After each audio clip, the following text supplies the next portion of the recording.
So again, we're coming to the second to our last session for this morning. This should be an interesting one. 2 years ago, 2020, what was the single biggest issue, well, one of the single biggest issues that we encountered as part of the, yeah, I know. See, I'm so old, somebody has to escort me up here.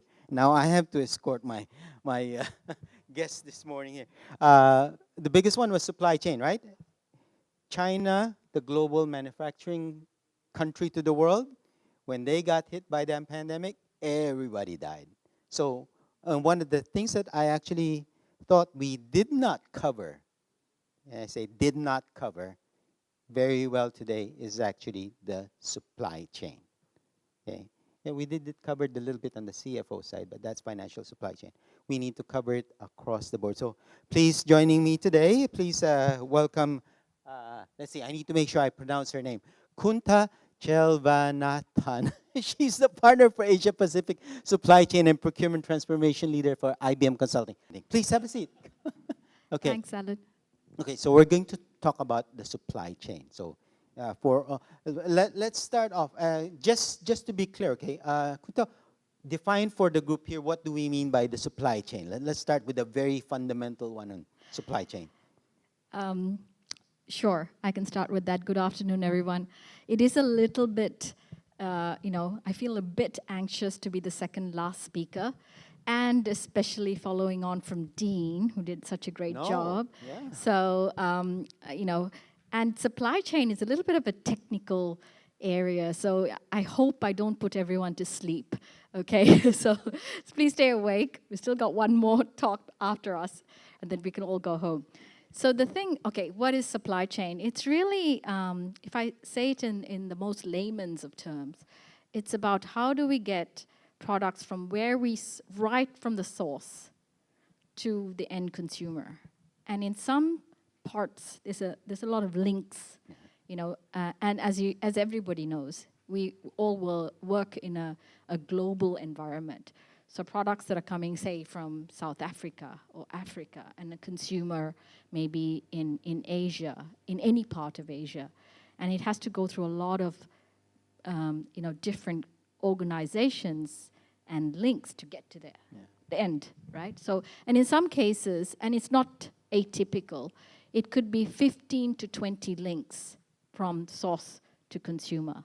So it's actually quite a long... Yeah, you think you have a Sony product there, and it's actually a whole supply chain of different organizations that came together in order to deliver that one single, whatever it is, phone or TV or camera. It's not everything is made by one single organization. Even bringing it to you here, to your retail store, it didn't involve Sony hand carrying the product. It involved a lot of people around it. Now, sorry, go ahead. No, exactly. I was just going to agree. Now, there is a poll on Slido right now. I really ask for you to look into that poll. This is a very simple poll. How has your company changed in the way the supply chains are run? So think about your business. How has it changed? You have a selection of A, B, C, and D. While you're answering that, we'll continue. Kunta and I will continue talking. Now, in your view, Kunta, have businesses made significant changes to how the supply chains are run today relative to, say, to before the pandemic? Yeah, that's a good question. And I'm actually going to steal Dean's quote. You're only as strong as your weakest link. And we found that out during the pandemic. I think a lot of companies found that out. And I say there's been a massive change to pre-COVID and post-COVID and how supply chains are run.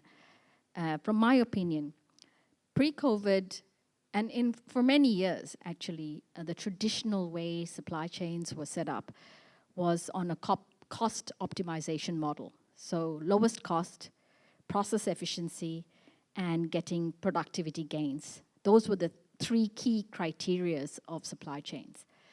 And I would say during COVID and post-COVID, and even today, because we're still living in an environment of disruption, not only from the remains of the COVID era, but also with the war and environmental issues as well.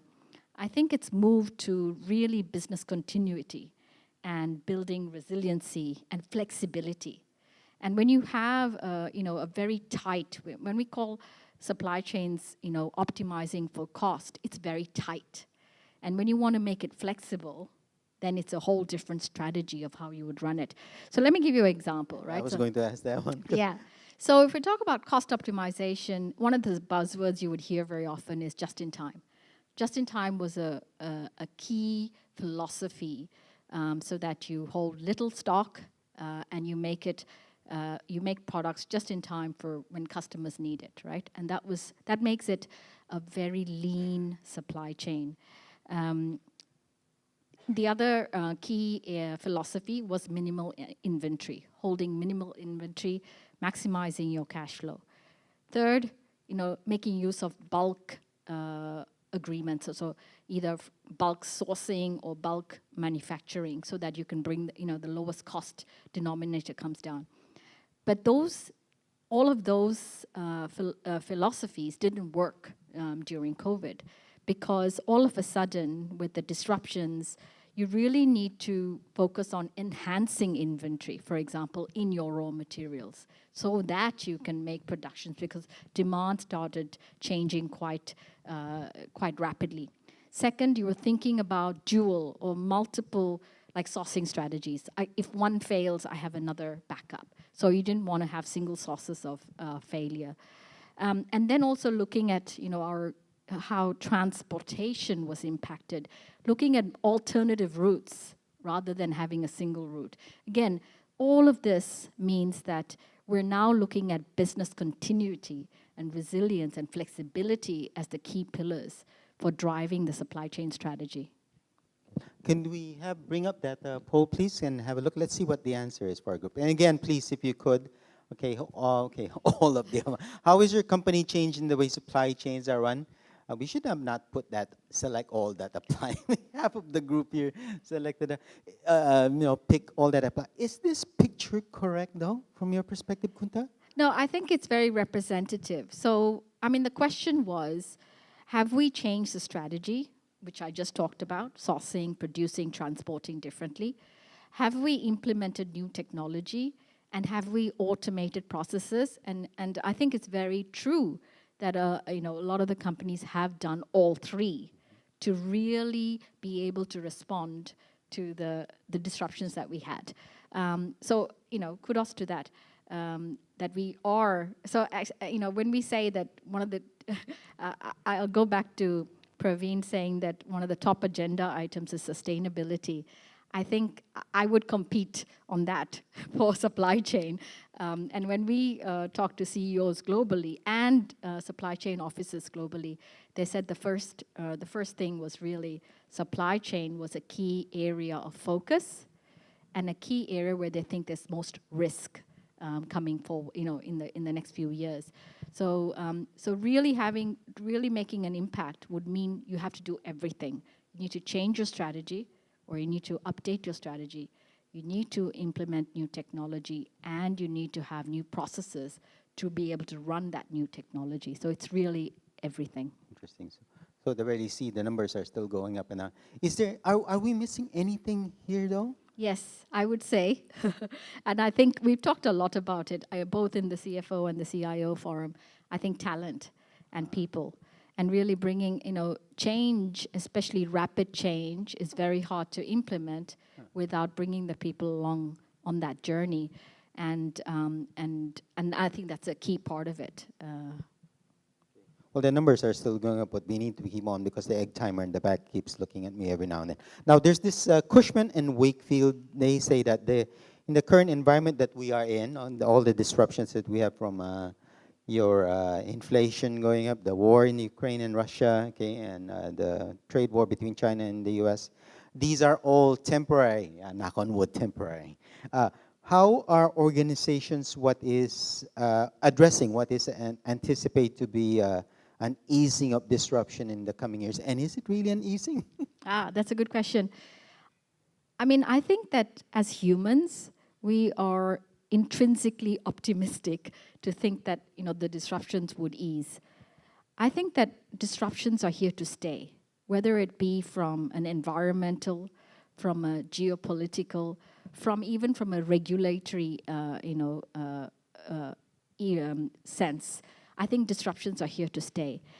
And it's an opportunity, if it hadn't been before, it's an opportunity for us to make supply chains a lot more resilient so that we can, respond to disruptions in a more agile, in a more effective, and a more responsible way.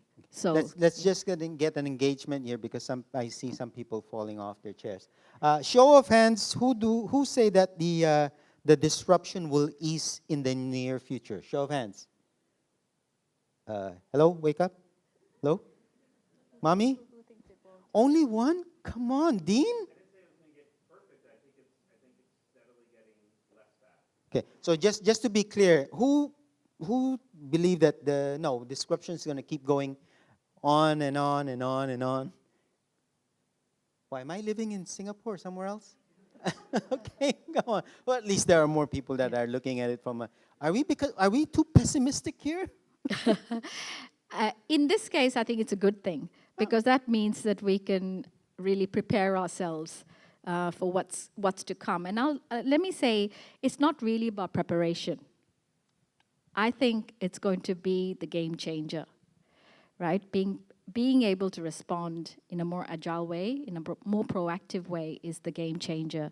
And I can, let's just go back, take one step back, right? Traditionally, supply chains were very reactive. They were also manual. In many cases, they still are very reactive right now, right? And quite manual, right? Yeah. And what we are seeing now as the future of supply chain is a more proactive supply chain. And there's a lot of buzzwords, and I'm from IBM, so I need to talk about tech a little bit. But it's really about how do we leverage technology to help us be more proactive. And how do we build the building blocks so that we can predict, whilst we can't predict disruptions, if disruptions do happen, how can we predict the impact on our supply chain? I think that's the future of supply chain. And if we can enable that within the organization, then I think it's a game changer. It's a competitive advantage. And I'll add one more thing to it, because going back to Praveen's topic of interest, it's going to be a hygiene factor for sustainability, right? To be able to measure and report on sustainability goals, it's going to be a hygiene factor. So let's take one step back now. It's a great moment to plan your supply chain, to get all the parts in place, to just be able to be more proactive. And then you already have a competitive advantage now. Then in the future, you can address, now and in the future, you can address sustainability goals, which is going to be a hygiene factor. Okay. Before we continue on with our dialogue here, and again, it feels like it's just between the two of us and maybe Dean stepping in. Please use the platform to ask any questions you may have regarding the supply chain. She'd be more than happy to answer any of your questions, right? Sunta? Right. Okay. Absolutely. Now looking, we've heard it several times throughout the day. Digital transformation is not just about technology. It's actually about people, process, and technology being the last thing. I guess within the supply chain, transformation is also the same thing. So if you're looking at these three elements, people, process, and technology, how do you propose to make something that we've heard recently but should have been there for a long time? Transparency. Because in the supply chain, transparency is that one word. When you order something, you need to know where it is in the supply chain. I ordered something from Amazon.com, and according to the app, it said it's going to take you 2 weeks before it arrives at your place in Hong Kong. This was from the US. It was my wife's vitamins. It actually arrived about 3 days after I placed the order. So that was a very nice surprise. And well, I'm disappointed because the app said 2 weeks, but the product arrived 3 days after I placed the order. Should I be upset with Amazon? I couldn't say, you're too efficient. You need to slow down a little bit. Well, what does it tell us about transparency, though, this issue? Is it that important for us? No, I think transparency is a key criteria. Not only from, I mean, I talked about sustainability goals, but really to have insights into scope 3 emissions, which is probably one of the biggest challenges of organizations. Whilst they can tackle scope 1 and scope 2 quite easily, scope 3 is going to be a challenge. So transparency is definitely important for that.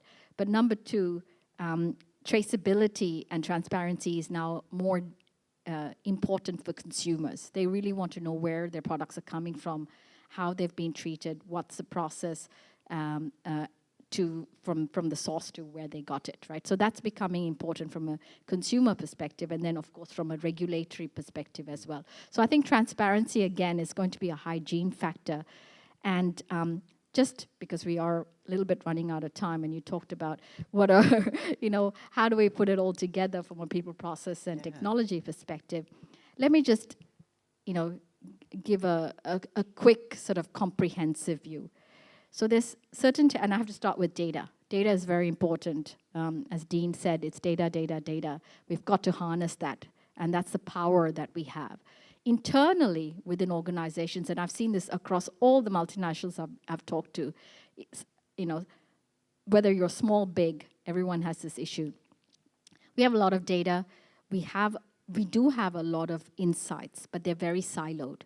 Data is stuck in different systems and also in legacy systems and across different jurisdictions, right? Oh, just functional. You have accounting data, you've got the supply chain, you've got sales, procurement. Everybody has their own set of data, and they claim to own that data, right? That's interesting. Exactly. So one of the first challenges is actually trying to link that data even internally and making a data model and understanding how things flow within your organization. So that's like the first challenge. Then when we go to external, there's a lot of disruptions happening. 10,000, 20,000 events. I'm just talking, very minimalistic, but at least that every day that could impact your suppliers or your own supply chain. Now, how do we take all of that external data and see whether it is really relevant to you and whether it's going to have an impact on your supply chain? That's the second thing, external data, right? How do we harness the power of external data and see the impact? And then the third thing would be the ecosystem. So whilst I said there's a lot of links, right? So you've got yourself, you've got your suppliers, you've got your customers, and then of course your suppliers. So we call that tier N-1 and -2 in supply chain lingo. And when we interviewed a lot of these supply chain officers globally, only 2% said that they have visibility of their tier N-2, i.e. their suppliers.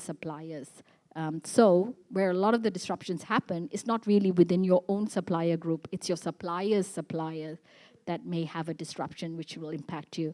So getting that ecosystem together and having transparency across that is going to be important. I mean, we talked a lot about a lot of other things. Technology helps with that.